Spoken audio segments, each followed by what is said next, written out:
Economically बहुत ही week position में है पाकिस्तान की गवर्नमेंट। सऊदी अरब से पैसे ले लिए उन्होंने और वहां पर अपने फौजें भेजने के बदले में जो पाकिस्तान जो फौजें भेजने के बदले में जो पैसा लिया जा रहा है उसका जो है उसका तो हिसाब अगर होगा, लेकिन वो इस चीज की इंडिकेशन है कि पाकिस्तान बड़े बड़े ही लोअर तरीन मुकाम पे पहुंच चुका हुआ है। और उसका बहुत बड़ा सबूत ये है कि मोहसिन नकवी साहब की कुछ बिजनेसमैनों के साथ बातचीत हो रही है, उसमें कह रहे हैं जी कि आप 30% अपना पैसा वापस ले आए।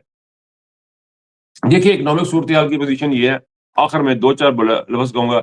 इकोनॉमी बेहतर करने का सबसे आसान तरीका जो है इस वक्त ये है कि आपने ओवरसीज पाकिस्तानी को ऑन बोर्ड लें, आप मुल्क में सियासी इस्तेकाम लाएं, आप मुल्क में मिलिट्री कोर्स को खत्म करें।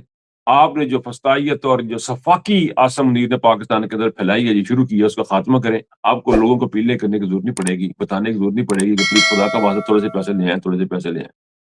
और इनके जो सहाफ़ी ये जो है वो डेढ़ा फिरने वाला है और फॉरेन फंडिंग केस शुरू हो गया है, इस किस्म की बातें कर रहे हैं। देखें, ये एक मुसल्लमा हकीकत है, ये एक मुसल्लमा हकीकत है। आसम मुनीर पाकिस्तान की तारीख का सफाक तरीन शख्स है, दुनिया की तारीख का एक सफाक तरीन अशखास में से एक शख्स है जो अब तक हिस्ट्री में आए या तारीख में आए, उनमें से इसका रहती दुनिया तक जो नाम एक सफाक तरीन शख्स के तौर पर इसको जाना जाएगा, जिसने जानते बूझते इमरान खान की आंख का नुकसान किया, जिसने बेशुमार लोगों को सिर्फ इस वजह पे मार दिया या उनको गिरफ्तार कर लिया, उनके घरों में छापे मारे, उनके बच्चों को, उन बेटियों के साथ जुल्म किया, लोगों की नंगी वीडियोस बनाई, सिर्फ इस वजह से कि वो इमरान खान का सपोर्ट करते थे और जो उसको छोड़ते थे उनको रिहा कर दिया जाता था। इससे ज्यादा बड़ी सफाकियत किसी भी आदमी की और क्या होगी। और पाकिस्तान की फौज के ऊपर एक बहुत बड़ा धब्बा लग चुका है कि उसका सरबराह आसम मुनीर है और फौज कहती है कि जी हम डिसिप्लिन है। ये किस किस्म का डिसिप्लिन है कि एक बंदा मुल्क को तोड़ने पे लगा हुआ है और आप उसके पीछे कायम है।